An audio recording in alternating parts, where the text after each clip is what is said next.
Здравствуйте, уважаемые журналисты. Мы в этом же зале, я где-то месяца 3-4 назад на эту же тему давали пресс-конференцию обширную. Вот сегодня с тех пор много воды утекло, произошли значительные события в нашем деле, и вот сегодня мы решили это повторить. Самое последнее, которое есть, наши судебные дела нормально продвигаются, сейчас процесс идет к концу, но тем не менее есть некоторые аспекты, которые нам нужно заострить внимание общественности.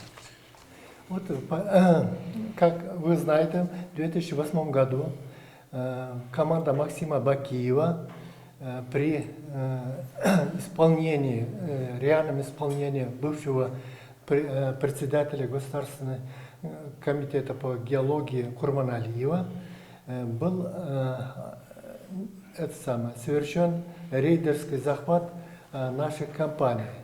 У нас были 3 юридических лица и 4 лицензии. Все они были в течение короткого периода были отобраны и переданы одному и тому же владельцу, Дмитрию Босову, известному рейдеру, другу Максима Бакиева, другу Бориса Березовского. Об этом было много публикаций в наших средствах массовой информации, и в интернете, и в газете, особенно после революции 2010 года. Но особенно я хотел бы отметить, отклик этого мероприятия был отражен даже в российской газете, известной газете «Известия». И там как раз отмечается в кратком виде, что в результате обыска со стороны федерального ФСБ офиса Бориса Березовского были обнаружены документы, отражающие рейдерский захват компании Киргизии. Ну, так и называется Актуйская фабрика и 4 лицензии. Там конкретно в этой таблице, там приводится таблица, расценка покупки каждого должностного лица Киргизии. А почему эта расценка давалась? Потому что Максим Бакиев обозначал свою сумму услуг перед Борисом Березовским, с тем, чтобы Борис Березовский оплатил его расходы.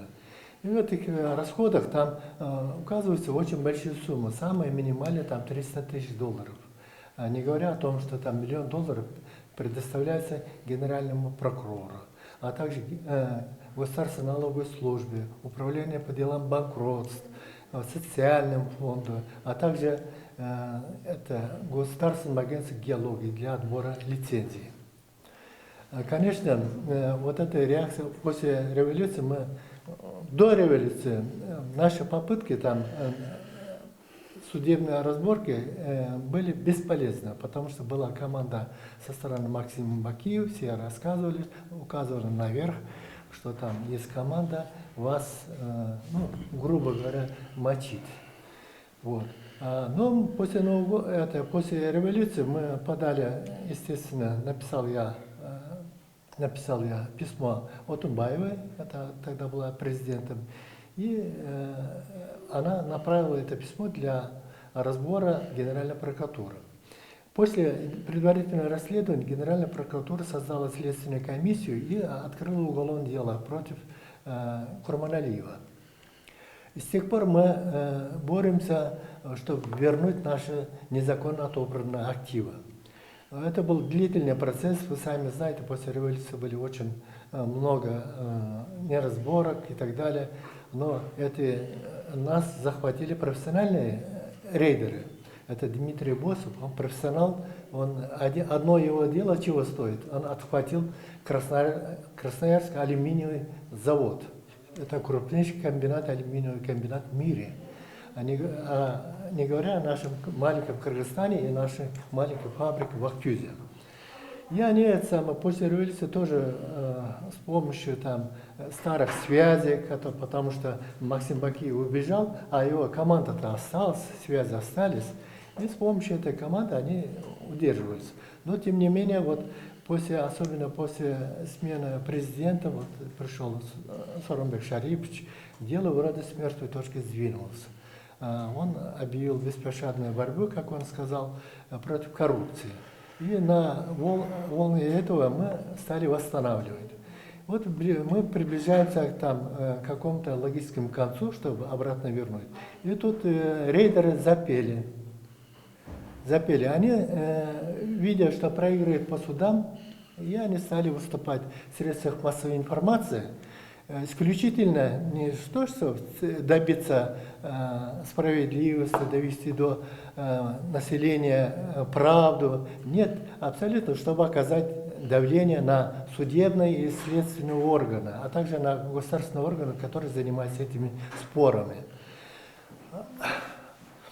Вот совсем недавно, где-то вчера выступали они, целая команда, Улагашев, Тимур Пазылов и их юристы о том, что их рейдерством отбирают их активы. Первый тезис. Но в этом тезисе что неверно? Наоборот, у нас отобрали рейдерским способом в 2008 году при Максиме Бакиеве. Вот. Это, по крайней мере, неэтично и неправда. Короче говоря, если тезисно все их выступления, все это откровенная ложь, введение общественности заблуждения. Более того, они пытаются манипулировать общественным мнением, а также с помощью этих манипуляций довести свое давление на людей, которые сейчас принимают решения в судебных органах. Вот. Например, я, чтобы не быть голословно, назову, сколько раз я раньше тоже выступал, они заявляют, Улагашев, вот это так называемый директор ТК «Георесурс», что компания вложила $30 миллионов инвестиций. Это ложь. Они не вложили. Пусть, если это правда, пусть докажет мне установленным образом, что они вкладывали. Я готов отвечать за свои слова. Потому что я знаю, сколько они вложили реально. Они вот в течение 11 лет, когда отобрали, ничего не сделали. Вот ныне там все 4 месторождения стоят, фабрика стоит, ничего не вложено. Теперь второе утверждение, что у них работает 300 человек исправно, и они платят налоги и соцфонд. Это тоже ложь. Потом вопрос. Да. Никто не работает, можно уточнить, пожалуйста, это самое, опровергает мое слово. Нет, ни в социальном фонде, ни в налоговых органах нету данных о том, что они исправно платят и что-то. Более того, у них есть 30 миллионов сомов перед бюджетом, то есть перед налогами и перед соцфондом. Долг. Вот. И кроме того, они уезжают, что мы рейдеры используем там верхушку какой-то власти и так далее. И здесь я хотел бы обратно этот бумерангом вернуть это обвинение. Потому что Тимур Пазылов везде, заходя в кабинеты, угрожает всем, что он скороколджу и является, он вхож в Белый дом. Намек дает, кто он является. А на самом деле о нем никто не в курсе дела наверху. Мы тоже туда не обращаемся, потому что наши дела должны решиться в судебном поле. Поле другое совсем. Вот. И он таким образом дискредитирует антикоррупционную политику нашего президента. Он подводит, как его земляк. Вот. Далее. Он совсем недавно заявил о том, что мы рейдерским способом там что-то в прокуратуру обращаемся и так далее. На самом деле в прокуратуре их не люди сидят. Тот же это самое, генеральная прокуратура сидит, фамилия я забыл. Боромбаев. Городская прокуратура сидит. Боромбаев, он Дени, да, Тимур Пазылов, он Дени, это самое. Атабаев, городской прокуратуры, тоже ближайшие родственники. Мы готовы отвечать за свои слова. И они пытаются влиять на определенные процедурные вопросы. Вот. В связи с этим мы хотели бы обратить внимание на то, что Тимур Пазылов мне напоминает в нынешнем виде новую версию небезызвестного Нурлана Матуева, который много громких заявлений делал, обещал, что... Он тоже говорит, что я кыргызская компания, освою, столько инвестиций делаю. Ничего подобного нету, это голословно и манипуляция общественным мнением. Вот у меня все. Так, пожалуйста, Качкин. Ну, я очень коротко кыргызча айтайын ба? Мен кыргызча айтып, мен укук коргоочуга катары мынакей акыркы мынакей Сооронбай Шариповичтин коргоо комитетинде айткан сөздөрүндө мына тоо кен тармагында эң чоң экономикалык байлык жатат. Ушу байлыктарды коррупциялык жок, инвестиция тарталык деп чоң аракеттердин баарын айтып, тергөө органдары, прокуратура, каржы полициялардын баары тең ушу коррупцияга малынды деп айтылып атат. Ошондуктан мен өзүм дагы ушу келип силердин астыңарга чыгып айтып кетейин дедим. Анткени ореки айтылып кеткен компания, ореки мурун тартып алган, казыркы тартып алган эме Team Mining компания дегенден ээси болуп жүргөн Тимур Пазылов. Мунун байкеси шаар прокуратурасынын Атабаев Таалай. Таалай Пазыловдун тергөө кызматынын карасаң Пазылов Тимурдун байкеси Бишкек шаарынын прокуратурасы Атабаев Таалай. Тергөө кызматынын башчысы. Ушулар көп кылмыш иштерине жаап жашырып келе жатышат. Аларга дын башчы болуп берген Генеральный прокуратуранын каржы полициясынын тергөө органынын башчысы Боронбаев. Мына ушу Боронбаев, Атабаев Таалай. Мына ушу үчөө сот процесстерине тоскоол кылып, тергөө процесстерине тоскоол кылып, анткени мынакей каржы полициясында да тергөө болуп жатса, МВДда да тергөө болуп жатса, ушу иштин баарын Боронбаев башкы прокуратурада ишти алып, мынакей эч бир жылдырбай отурат. Мунун баары тең сот процесстеринде да далил болгон, тергөө процесстеринде да далил болгон. Ошондуктан эгерде мындан ары дагы булар ушундай кылып өзлөрүнүн жеке кызмат абалынан пайдаланып, жеке кызыкчыларын өткөрсө, анда мамлекетке чоң зыян келтире турганы ачыктан ачык.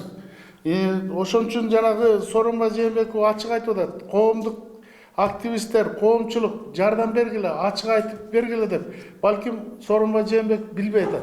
Ошондуктан биз азыр ошону ачыкка чыгарып, булар өз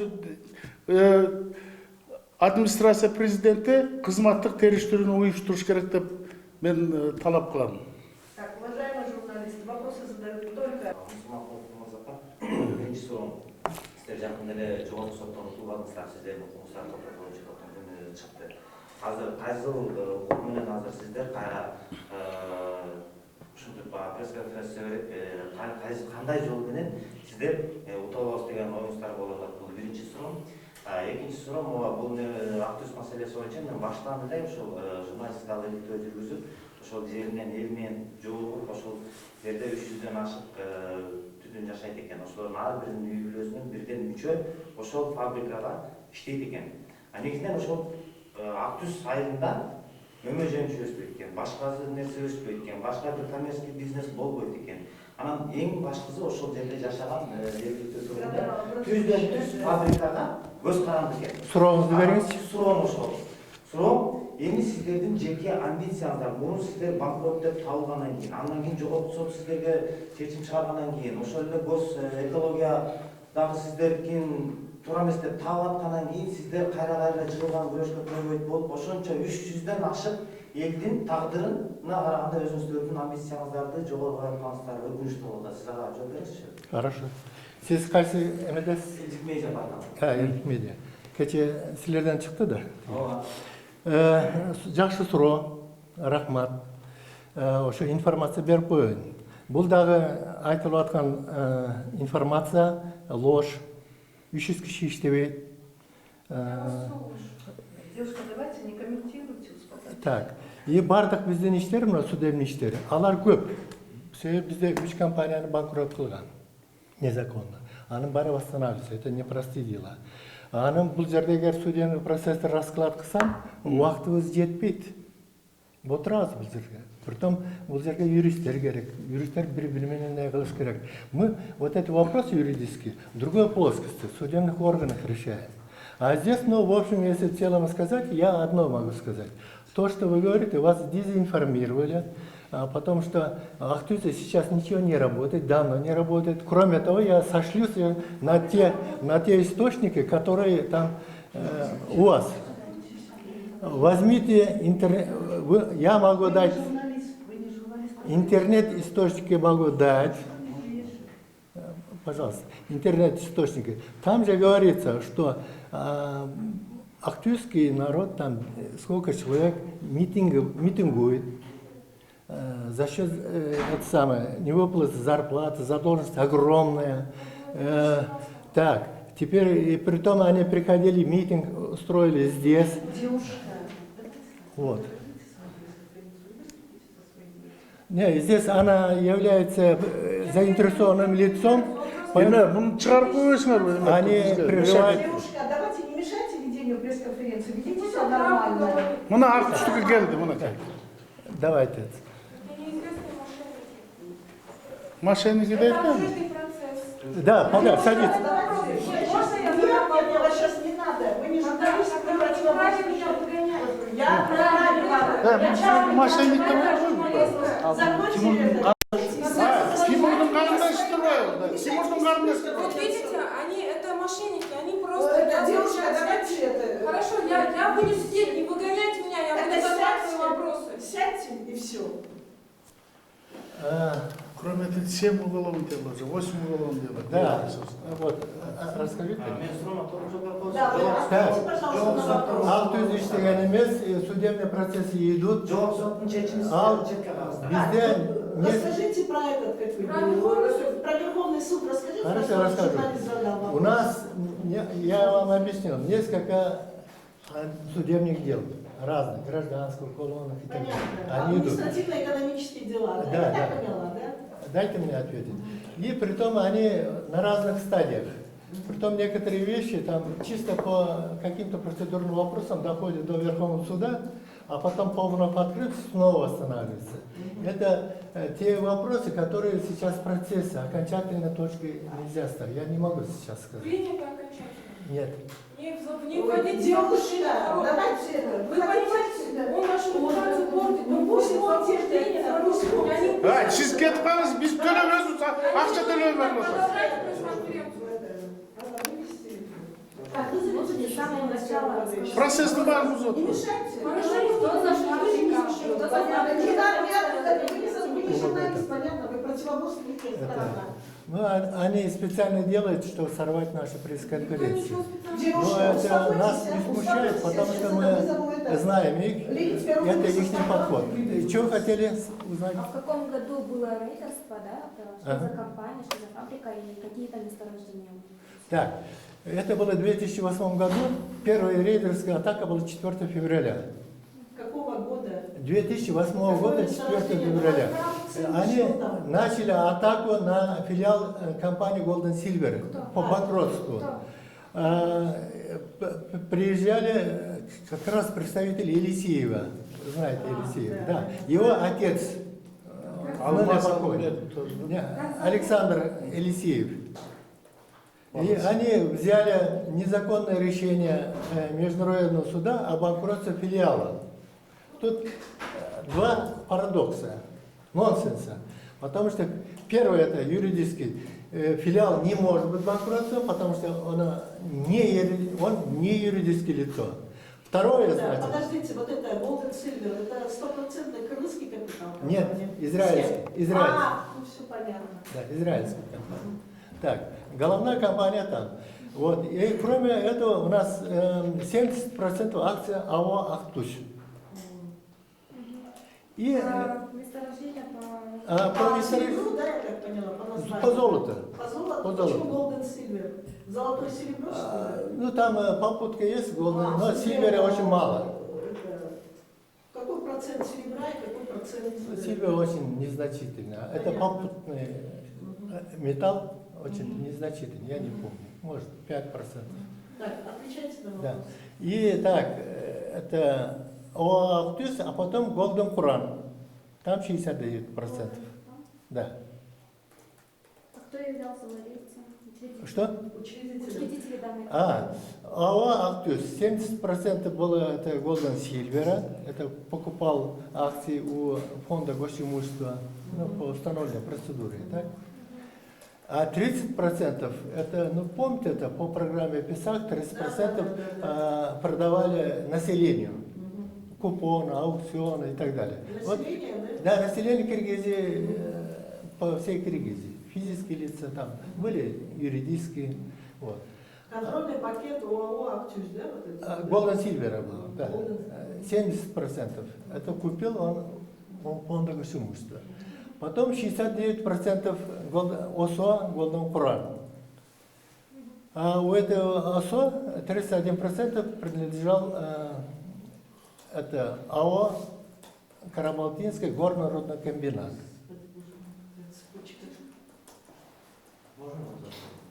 А вот после Рейдерса кому перешел? Это фабрика АО «Актюс» перешла ТК «Георезерв». ЗАО, закрытое акционерное общество, ТК «Георезерв». Принадлежит это Елисееву, да, как я понимаю? Не, Елисеев, он сам был у нас спецадминистратором. Да. Кому компания? Сейчас скажу. Потом, это, как его, 4 лицензии перешли на ЗАО ТК «Георезерв», ресурс. А кто владелец? Вот. А это, вот тут выступает, что они российская компания. Это не так. То есть, Учредителем является кипрская офшорная компания «Баратера». офшорная компания. Да. Баракер. А по факту кто тогда владелец? То есть кому? Конечно, то Дмитрий Босов было. Да. Дмитрий Босов. Да, это А известно. на сегодня? Сейчас не знаю. На сегодня вы не знаете. Да. Но обе компании, вот это ЗАО, это самое, принадлежат То есть, кипрскому офшорному. возможно, этот Босов кому-то перепродал, да? Так, компанию? это Не знаю. госимущество какое-то отношение сейчас к вам имеет, или это стопроцентное сейчас это, как его, доли вот эти все поделенные? Фонд госимущества не имеет. Никакого отношения. Нет. Так, давай вопрос задаваем. Андыктан сиз бул жерден Golden Kуран, Golden Silver компаниясы ошол израильский компания банкрот деп табылып, мамлекеттик кен байлыктарды иштетүү жана отун энергиялар эме боюнча алар сиздерди банкрот деп тапты Golden Silver компаниясын. Анан кийин сиз азыр тиги кыздын суроосуна жооп бере албай атасыз, мен азыр ким экенин билбейм депчи. А эгер сиз билбесеңиз, ошол жердеги анда сиз каттан билесиз, ошол жерде 300дөн ашык адам иштеп аткан калыпты. Мен ошол Куран жайлоого бардым. Ошол Жоқ, сіз сұрауыңызды беріңіз. Суроом ошол, сиз анда кайсы Отырыңыз, жоқ берем, жоқ берем. берип атасыз. Отырыңыз, жоқ Анан берем. кийин экинчи, бул жаңы эле кирип келген жигиттер ким экен тааныштырып өтсөңүз жакшы болот. Мен танымайтын Турбай окуйсаң бул жерде. Алар эми алдында Не, жазылган. они кто? Эти Да, Джозеф, активисты, Жөнөр да? жумушчубуз. А, вы рабочие, что ли? Жумушчубуз. А, Golden Silver, да? Жожот биз Георесурс компания Куранды девелопингтик фабриканын аренда алган да. Ошону жарым жылдан ашык 8 айда болмоду да, акчасын зарплатын төлөдүк да бизге рабочий. А сиз Бизге ким болуп иштейт? 15 рабочий бар. Мельник, оператор мельниц. А сиз ошол жак менен эмне келишим түзүлбү беле? Жок, биз сөз менен эле эметкенбиз да, анткени Куранды фабрика өзү иштебей эле турган да. Алар аренда алышкан, анан айткан, сиз биякта жашайсыңар, Орловка айында жашайсыңар, турасынан биз силерге акча төлөп турабыз, иштеп туруңар деп. Жок, кандайча ал деген салык төлөп аткан фабрика болуп аткан сиздер. Алар берген жок, договор составлять этебиз деп, А сиз ошону өзү сентябрь сураган 26-сынан жок, биз айтканбыз, алар эмки жыл эметебиз, эмки жыл уруда бүт калды. Башка мындай эле жумуштар, ремонттуу жумуштар калып калды да. Ремонттуу жумуштар кылып эле дегенде биз кылып башта бердик да. Жок, түшүнүп. Договор болгон жок. Это у меня вот вопрос еще. У вас есть это трудовой договор вот, с Нет, нет, Георесурсом нет. и трудовые книжки, вот если вы являетесь рабочими? Не, мы числимся, мы устные договариваемся. А почему устно? Там же это какое-то же... это, Аренда была временная, только временно было на полгода, на год, не знаю, насколько была аренда была дана. Мы Не, ну просто хорошо, работали. вы работаете, да, вам нужен трудовой стаж, да, как вы пенсию собираетесь получать? Вот они должны были это все сделать, но они это ничего не сделали. Тогда что получается, что вы это, халпелейлер на тумаре, что ли, работаете? Жо, алар биринчи иштеген, биринчи 2 ай иштеген төлөп берген да, а калган 4-чү, 5-чи, 6-чы айда иштеп берген төлөп берген жок да. Бул жакка алынып, эртең беребиз, кайра беребиз. Трудовое соглашение есть? Жок, болгон жок. А почему нету? Болгон Должно жок. быть это юридически. Алар өзүнүн юристин алып келген жок да бизгечи.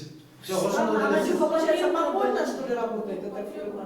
Ушундай болуш керек, биз билбейбиз. Ладно, хорошо, это, Эрмек, сиз. Биз иштеп эле жүрдүк дальше. Булар Куранды менен иштеп жүрдүк, биз Куранды оформление болчубуз. И булар дальше продолжать этип кетти. А бизде переоформление ар жак бер жакта эчтеке айткан жок. Жумушка конкретно ким деген нерсени айта аласызбы? Ким кабыл элесизди? Анан кийин келишим түзүлбөсө, сиз ошол иштегениңизди кантип далилдейсиз? Эгер мисалы сизди Бизде охрана деген компания силерди сотко берсе, мисалы толук укуктуу да. Биздин охранада табель бар. Ким канча иштеди? Бүт жазылуу ким канча. Ар жакта бүт бар, видео камера бар. И камера фиксировано, канча жумушка келгени, канча чыкканы жумуштан. Бүт бар фиксировано Нет, ну у вас должна быть трудовая книжка. Жок, анысы жок болду. Удостоверяющий, что вы временно работаете. Анысы жок эле болчу деп атпайм, айтып атпайм, дагы жок. Ладно, все хорошо, еще вопросы какие? На сегодня тогда ваши требования каково? Вы требуете с той компании, чтобы вернули ваши активы, как я поняла? Мы здесь ничего не требуем, просто оповещаем общественность, потому что они очень громко сейчас выступают разных средств информации, что о том, что мы рейдеры, хотя они сами рейдеры. Бағы урысы күшті болса не дейді, если айыпқа жығылады болады, да? Вот. Только информировать. Здесь мы, наши споры только по закону, по закону на площади судебных процессах. Ошол эле израильская компания болот. Ошо Израилдин юстиция министрлигинин өзүнүн сайтында жазылып турат, Golden Silver компаниясы банкрот деп тааныбыз деп. Ошол юстиция, Израилдин юстиция министрлиги айтып аткандан кийин, бул жерде мисалы Кыргызстандын кичинекей ак түз фабрикасы мисалы Израиль үчүн эч нерсе эмес болуш керек. Анткени мисалы алар жөнүндө жазылып кетти. Именно ошол Golden Silver компаниясынын банкрот деп тааныбыз деп израильская компания юстиция министрлиги жазып атат. А муну каяктан тирилтип келе алдыңыздар да? Өлгөн кишини кайра тирилтип койсо болбойт да. Идет такое. А официально, да? Мисал үчүн, когда идет реструктуризация, банкротство это в нашем понятии, банкротство жок болду өлдү силер айтканда, да? А на самом деле на Западе, чтобы компанию реструктуризовать в другую систему, они проходят тоже через банкротство, там идет действительно ликвидация, крайний вариант. Как вы, да. А потом реорганизация, реабилитация, реструктуризация деген. А идет там реструктуризация, это на Западе сплошь и рядом. Сиз өзүңүз ошол ак түскө барып эл менен жашоочулар менен жолугуп көрдүңүзбү? Анткени мен барганда, журналисттик иштөө катарында ошол жерге репортаж жасасам бой деген ой менен баргам. Анткени бул нерсе деген эки компаниянын ортосунда чоң резонанс жаратылат, коомчулуктачы. А мен барып ошол жерден жергиликтүү тургундар менен жолуктум, ар биринин үйүнө кирип көрдүм. Бирөө майып болуп отурат экен, бирөө пенсионерди бир абышкы басып барып иштеп багат экен да. Алардын баары айтып атат, Golden Silver компаниясы буга чейин бизде болгон техникаларды баарын сатып, фабриканы токтотуп кетишкен. Ошол убакта биздин бул жерде иштеген балдарыбыз айласыздан сырттара Казакстан, Орусия, не важно кака, чет жерлерге чыгып кетти. Керек болсо биздин айылда жашоочулар фабрика токтоп калгандан кийин жумушсуз калып, биз керек болсо айылдан таптакыр эле кеминди көздөй, токмокту көздөй көчүп кеткен семьялар да туудурат экен. Эми кайра бул компанияны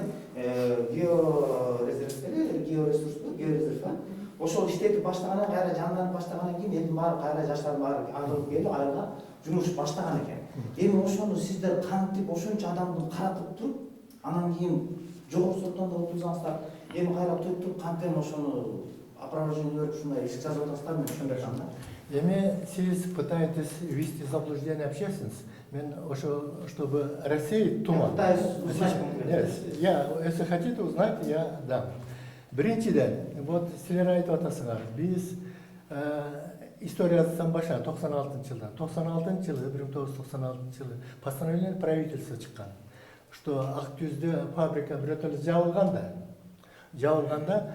переселить местное население в другие регионы Чуйской области, потому что там жер жок, жай жок, и ничего, өзүңөр айтканда. Вот тогда для переезда они выделяли 6 миллионов сомов. 96-жылы, 97 болду, а 98-жылы как раз мына инвестор Golden Silver келип калды. Аларга фонд государства да бизде турат ошону, фабриканы иштеп кет. 70% берген. Бергенде ошондо келип, эл көчпөй калган. Наоборот, Golden Silver Актүздү сактап калды. Наоборот. А сейчас рейдеры пытаются с ног на голову поставить информацию другую. Теперь дальше. Сиз айтып атасыз, Актүзгө бардым, встречать еттим. Я понимаю, журналистское расследование не может быть полноценным, потому что всегда вас придут, куда-нибудь отнесут, нужна информация дадут и так далее, и так далее. Менде деле каналдар бар, тыгыз себеби бекер иштеген эмеспиз. Несколько миллионов долларов вкладывали туда. Бар, информация совсем не так, как вы говорите. ТК резерв, мисалы үчүн, бир да месторождение иштетип койгон жок. Комотор турат, Тасакемин турат, Далпран турат ошо боюнча. Анан кийин для показуха Куран жайлоодо кичине казып көрсөтүп атышат, и все.